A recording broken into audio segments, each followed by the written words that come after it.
Herald Death Knight. No.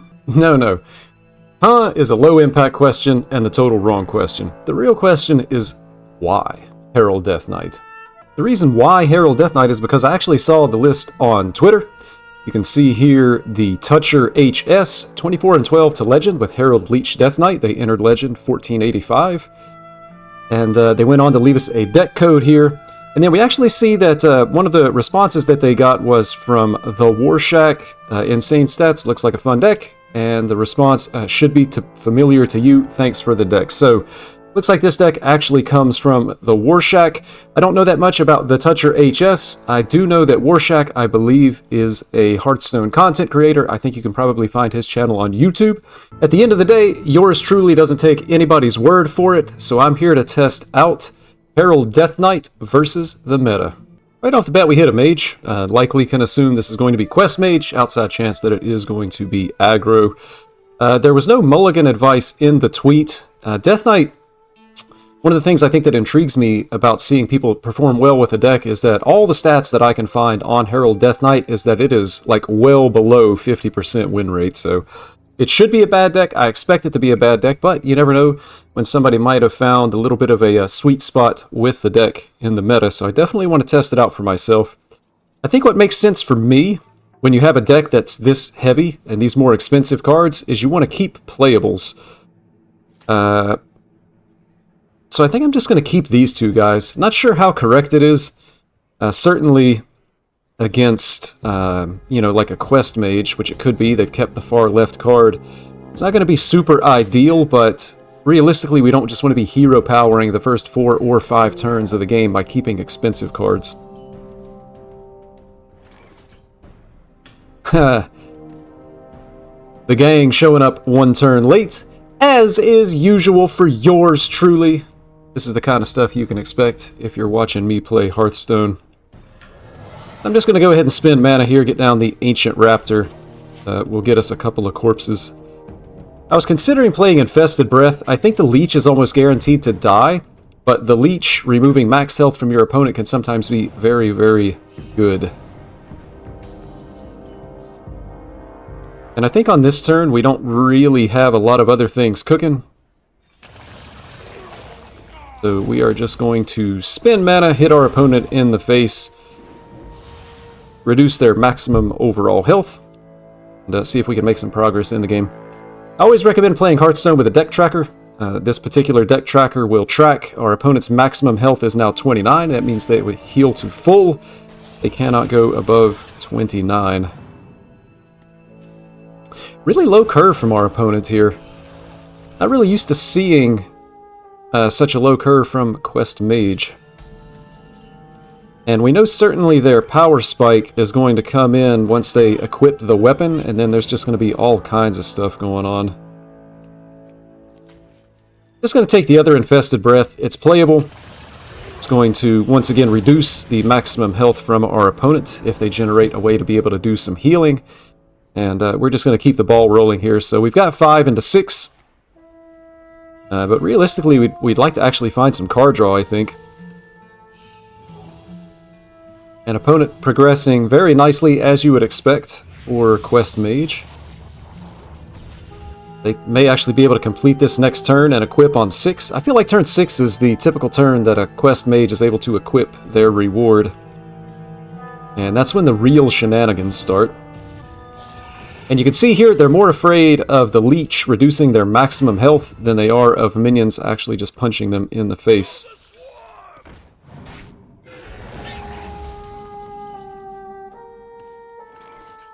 Pick up a Terror Dex, but not enough corpses to be able to play it. We're definitely going to go ahead and Herald. We're going to do this first, and we're going to play the minion that we get off of it, since it's going to cost us health.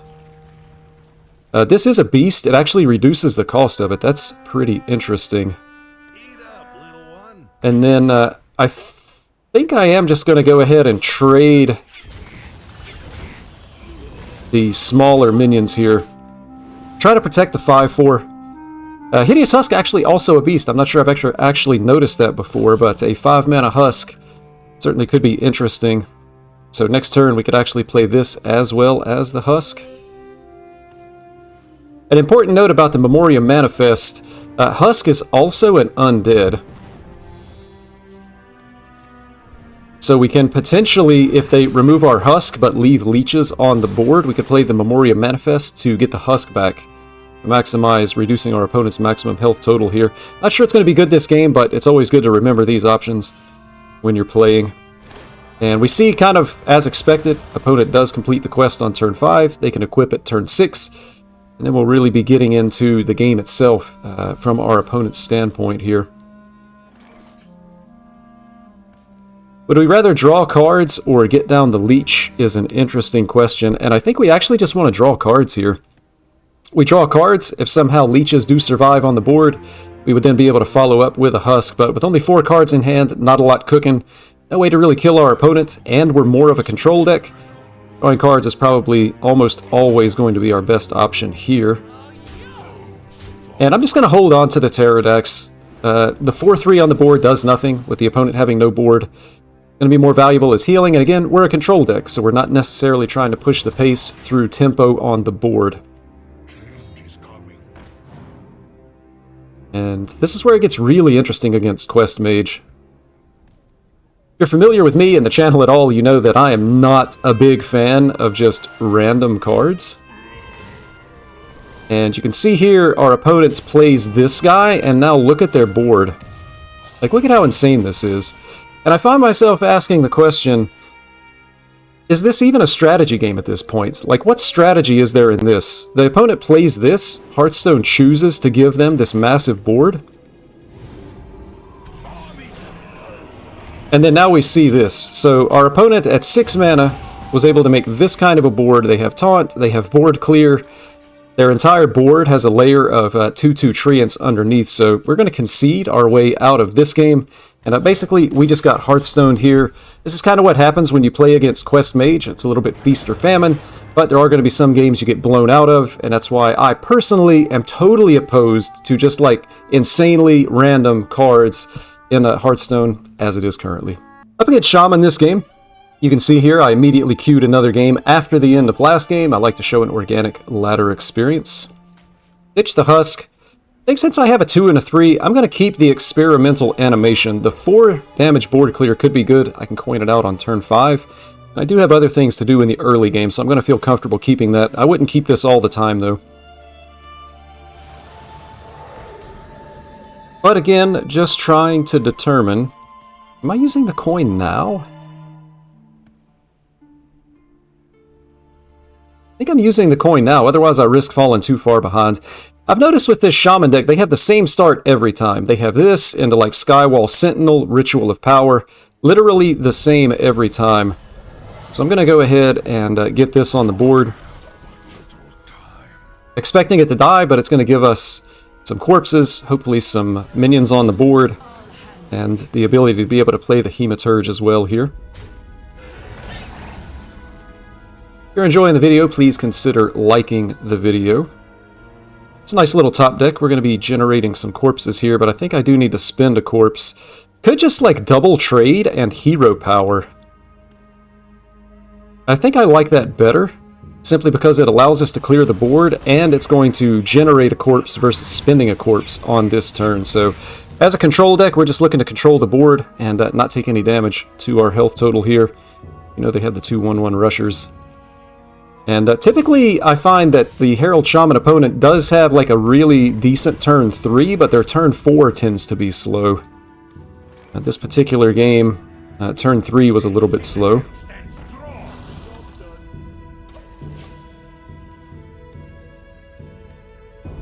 And we move our way down the road, trying to determine, is this deck a beast or is it bait? I'm super skeptical here. The first game, can't really tell a whole lot against the Quest Mage. We just kind of got selected by Hearthstone to lose and absolutely blown out, which was a bit unfortunate. Opponent is going to clear this off. I'd really like a way to be able to remove or pop this egg, and I can do that. So the Rusher is online.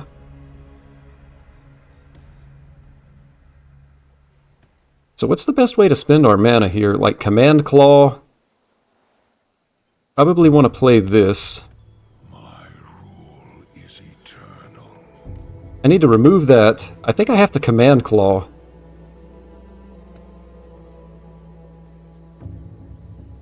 And then kill the 2/2 with the Rusher. So I need to do this in the right order. I'm going to go Command Claw.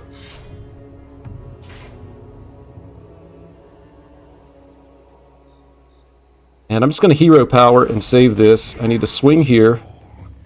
I'm going to play this guy, hit here, and then I'm going to trade the 3/1 for the 2/2. So, a really simple turn. Sorry for taking so long to do that, but I think it's important to work through things mentally and just make sure that we're playing in the correct order.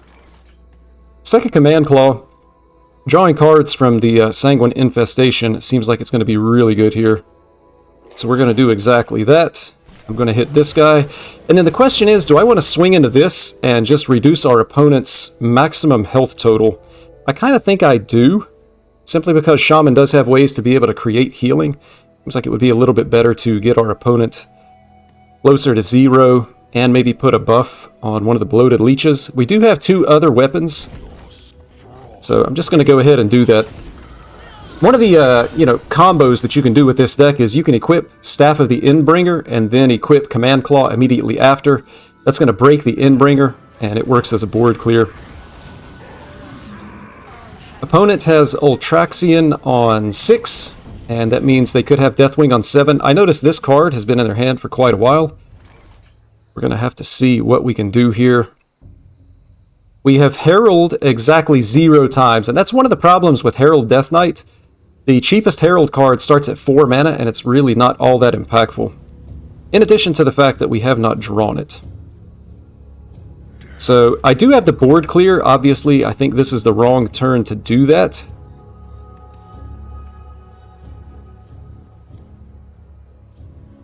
Could, like, Hero Power here. A Command Claw. We've got this, but it's only 4, and that leaves a very big minion that would still survive on the board. Not really interested in taking all that damage. I'm going to start with a Hematurge and see if we can get a little bit better option for something to do here.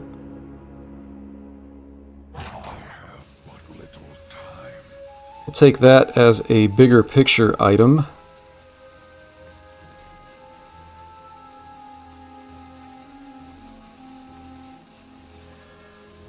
And I am going to equip the staff and swing. I'm going to go ahead and get a couple of ants on the board. This guy's going to go face. And then we'll pass it back to our opponent here. So, not a super great turn. I'm not really happy with it. And I'm going to be especially sad if our opponent does end up playing a Deathwing here. They do not. But they do push a big 9 damage face. Pick up an Infested Breath so we can increase our leeches on the board, if we so desired. I think on this turn we're probably going to be better off to just AoE here. And we are going to see what we get off of that. We'll probably just play the Fire Gill. I need this guy to die, and I only have 1 leech on the board. I'm going to have to hit and hit. And then we're going to go face and face. And we'll let the leech take care of the rest. Probably should have actually attacked face here with the 1/5 weapon. There's no reason to save charges. The game probably doesn't last another 5 turns with the way things are going. But we may be able to figure out something to be able to get there. When we get desperate for a board clear, we're just going to equip the Command Claw anyway. So basically, I missed 1 damage. That's a misplay by me. And if we come up 1 damage short of being able to kill our opponent, then that's going to be user error. And our opponent continuing to push the pace here. Have us down to 14. Hideous Husk, I really like in this situation. Still just worried about the Deathwing. They have not played it yet, though.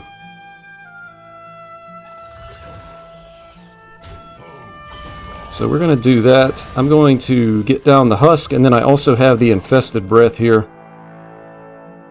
Infested Breath Let's see, this guy can hit here.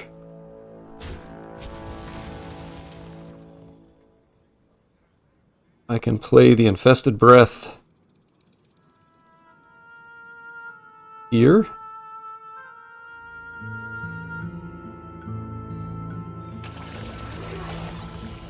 Your soul is mine. Do I want to take 7? I'm going to heal for 8. Take the 7 here, and this also dies. I think it's actually worth it. And we just have to hope that the legendary minion that gets summoned out of this thing isn't insane. It's actually an egg, which is insane in this particular situation, simply because it allows the Lord Xavius to survive. And now it's going to soak up all of our damage here. And we actually just die because of the random legendary that was inside of Sneed's old shredder. So once again, if you're new to the channel, this is exactly the type of RNG that you can expect if you're watching yours truly. Hearthstone, it really just selects me to lose sometimes. Or maybe it's just a bad deck. Up against Demon Hunter, that's obviously going to be the no minion, so we don't need the weapon, and I don't think we need these guys either. You do have to be just a little bit careful against this deck. Sometimes it does function as an aggro deck. And actually there were some balance changes announced earlier today that are going to be coming. This Demon Hunter deck is going to get nerfed. Hounds of Fury is going to receive some type of nerf. So probably a very small nerf for the deck. Really small, if I'm being honest, nerf for this particular deck. And I'm glad to see actually a different opponent. So again, I queue up consecutive games. 3 different decks, and all of them really meta decks that you're likely to see if you bring this deck out on the ladder. And I will let you judge for yourself whether or not the deck is doing well, doing poorly. Remember, wins and losses don't necessarily count. Or maybe I'm just a bad pilot of the deck. We'll equip the weapon and pass. This was probably the best turn 1 that this deck can have. You always want to keep Sigil of the Seas if you're playing No Minion Demon Hunter. And if you're interested in the No Minion Demon Hunter deck, I've made a video on that recently. You can click the link and find that information for yourself. If you're enjoying the content here, please consider subscribing to the channel. You'll find lots of stuff from me. And I'm going to hold the weapon swing and pass turn. Unfortunately, we're not generating corpses. We're not drawing anything really impactful. Next turn might actually just be hero power. And assuming it's the only minion left on the board, which it should be, based on what our opponent has, we'll be able to buff the ghoul to a 3/1. And it's really not even good. It is not good in the slightest. But it's the only option that we have. Really just taking a metric ton of damage here. The good news is we are going to have Sanguine Infestation. That's going to remove a couple of these guys, and it's going to heal us up just a little bit. But the Hounds of Fury are hurting me. So we're kind of getting aggro down here, and you can see this is not very much of a control deck. We're just not drawing anything that's super impactful, so we will be able to clear the board if we don't just die. Unfortunately, it looks like we're actually just going to die here.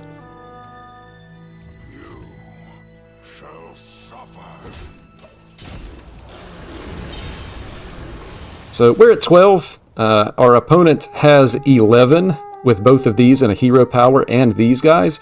So I think we're probably just dead. Super unfortunate. Assuming all damage goes face and we somehow survive, and we actually just die. We die here to the weapon, so that is going to be lethal for our opponent. And you can see that, you know, for a control deck, the deck itself is really just too expensive. I don't know how you're supposed to beat aggro decks when you have so much of your deck costing 4 mana or more. We're AFK in the early game, and we're just taking an absolute beatdown. We hit a rogue this time, another meta deck here. We do actually have an Infested Breath, which could be really good here. I think one of the things I'm always scared of against rogue is that they actually have the potential to be able to aggro you down as well with like an early flashback, creating those 1-cost minions and an extra attack. And then you can see, as I've been talking about, the rest of the cards in our hand just a little bit heavy in terms of their mana cost.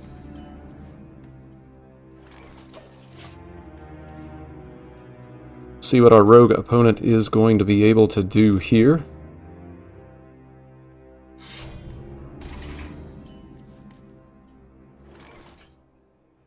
And I think I actually just don't even want to play the Infested Breath. I'm going to Punch Face. I really want to save this to be like some type of removal. And just doing 2 damage face and then reducing their health by 1 doesn't seem super great. Now in this case, it's significantly better. This is going to save me 4 health, so I'm going to hit my opponent in the face. And then their 4-1 is going to die. It's going to be replaced with a 1-1. And we're going to consider that a win for this individual turn. So, realistically, this is the 4th game I've now played with this deck. You would think that I could probably win a game by accident. Things are not going the way of yours truly. So I probably have to look for individual turn wins rather than actual game wins. But we'll see how it goes. Things might be getting ready to break my way. We do have some interesting turns coming up, though. We have Envoy of the End, as well as Sanguine Infestation and a Hideous Husk in hand here. Lots of options as we start to look towards having, with the coin, 5 mana, then 6 mana. And our opponent, more likely they're going to draw us a legendary minion and not...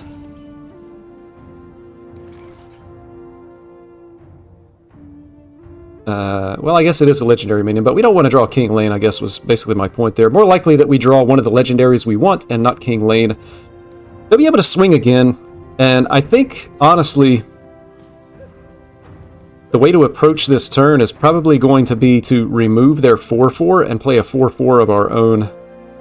And use the coin in that fashion, probably into Envoy of the End on turn 5. Again, we're a control deck. Definitely don't want that.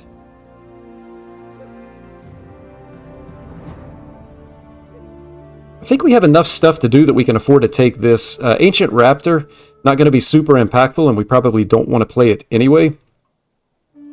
The charge is likely irrelevant, but just having the minion in hand can be good. We do have 2 Herald cards in hand to be able to make this a little bit better. And then one thing to keep in mind too, when this is on the board, when your hero would lose health, gain that much health instead. If you have a weapon equipped and put this on the board, you could swing into, I don't know, like a 20/20 Kelos that hatched from an egg, and you would actually heal for 20 rather than taking 20. Fully expecting this to get removed. The one downside here is their weapon swing. It's a little bit more likely that we're going to draw the King Lane, but the odds are still in our favor. May the odds ever be in your favor.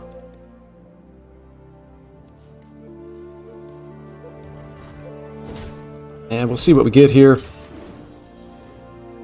Staff of the Endbringer, we'll take it. It's not King Lane. And our opponent's actually with no board here. So we're definitely just going to go ahead and Herald. And then we're going to go ahead and play whatever minion that we get.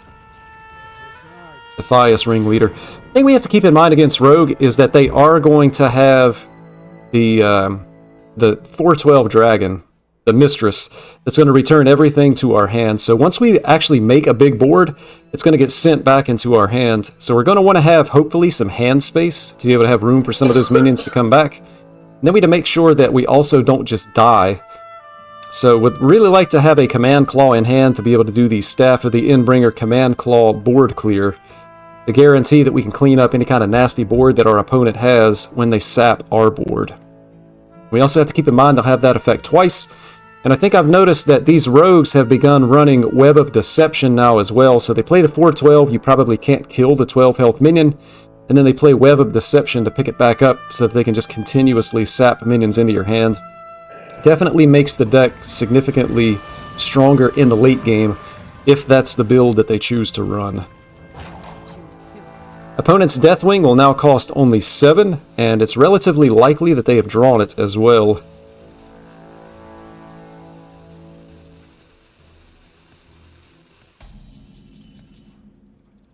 And we actually hit our own Ultrax. Question is, how do we play this turn? If we play... They've only Herald twice, that would only be 2 Cataclysms. If we play Hideous Husk, then they would be able to remove our board. I think we actually want to play the Ultrax here.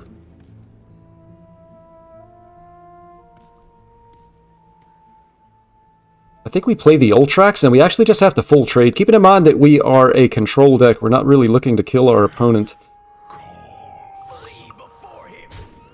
So we're going to go ahead and make that play exactly. We're going to go ahead and get down the Ultrax. This is also going to start getting us some corpses as we look towards being able to play the Terror decks. And we'll go ahead and get down the Death Chiller here as well. Burning a Deja Vu, I like that. They could definitely get some value from our hand, but I just find this to be a frustrating card to play against. Always frustrating when your opponent beats you with cards from your own deck rather than their deck. The only thing more frustrating than that is when they beat you with cards that are randomly generated. Think about how wide of a card pool this draws from. Random minion from another class. How many minions are there from the other 10 classes, I wonder? It's actually insane to think about. We're definitely going to want to remove this. Rogue is typically a spell-heavy deck, spell-heavy class. But we will be able to clear up the 2-1, and we'll get down a Hideous Husk. And then those leeches will actually be able to remove this. That way it doesn't get to hit us in the face. And it will prevent our opponent from really being able to maximize the effect off of the Death Chiller. So, unfortunately, the random minion's significantly better for our opponent than it was for us. And they actually clear the board here. And that makes it much harder to be able to remove this simply because these two guys in the way. And I can only remove one with this guy. The additional mana not really doing a whole lot here either. Could have a counter spell as well. Could have counter spell, Oasis Ally, Flames of Eternity. Lots of different options here. Random stuff from the Rogue. One of the things that we dislike on the channel. I think I'm still going to have to do this. And I'm just going to get down the Husk. Unfortunately, it is not going to clear the Death Chiller. But it is going to reduce its health by 2, and it's going to heal us up a little bit here. But, you know, some of these minions can soak up shots from the Death Chiller, but our opponent getting just absolutely tons of value out of this. They get the Death Chiller from us, and then they get the Druid card, Panther Mask, to be able to give it stealth. And they're really just kind of going all in on the minion now. They can basically just leave this in stealth for the rest of the game and continue to get value out of it. And of course the Sinestra in hand gives them extra spells to be able to play with it, so things looking a bit unfortunate. And even if we do manage to kill it, it has Reborn now as well, so we have to kill it twice. Only 2 Heralds, that makes these 4-cost minions. And we've come to the point in the game now as well where our opponent is basically guaranteed to have the, I think it's called a Spy Mistress, the Drake. They're going to be able to sap all of our minions back into our hand. And so that means we really can't afford to leave this stuff on the board. We have to kill it. So the way that we're going to do that is going to be with the Endbringer, Command Claw, and then Command Claw we're going to have to swing into the Reborn side of this. We're going to do that first, and then we're going to discover off the Hematurge here. So, unfortunately, this is going to be our time to play this combo. And now I'm just going to go ahead and do this. And I guess it's actually just a Death Strike. A little bit of healing potential here. The good news is, if they play like a really big minion, we can get down the Onyxia. And you can see here, again, randomly created minion. They get a Priest card that brings back their Sinestra for even more random goodness. And our board clear is now gone as well, so again, it just kind of feels like we are getting we're getting the Hearthstone treatment.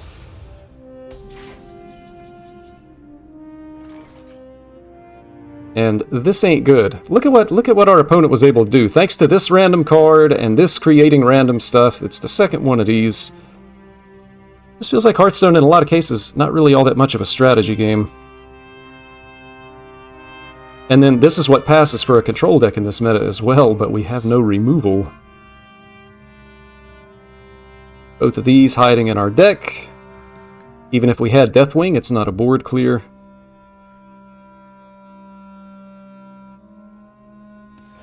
So we're going to do this. We'll be able to bring it back with the Memoriam Manifest, and I can swing into a minion to get a heal here. Yeah, we have to play both of these. But what am I setting on fire? I guess a Sanguine Infestation.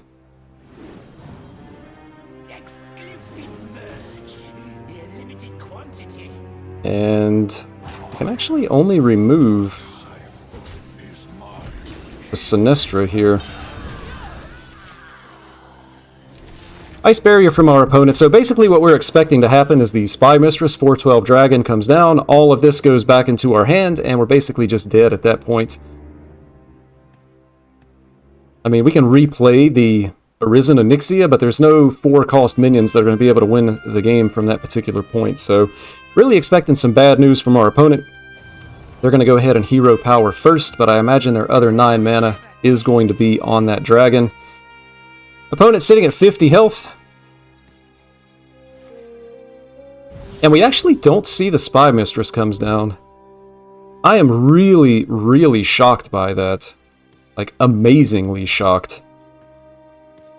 But maybe we have an option now. If they're having to, they can push all damage face. We'll be able to resurrect Onyxia, trade for the board, and do some additional healing. But we're still going to be expecting that sap to come down at just any time.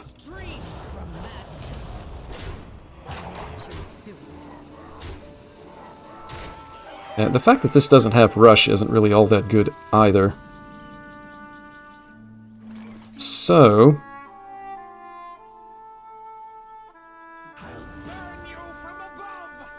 gonna hit like that. And they actually get a 4/8. So I will do this, hit there. Hit there, and then I'm going to go ahead and resurrect our Onyxia. Deal 3. So we have deal 3 randomly twice.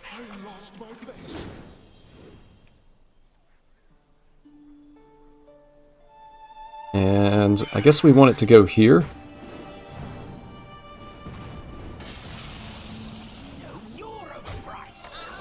Not really a big fan of that shot going face. Literally anywhere else would have been better.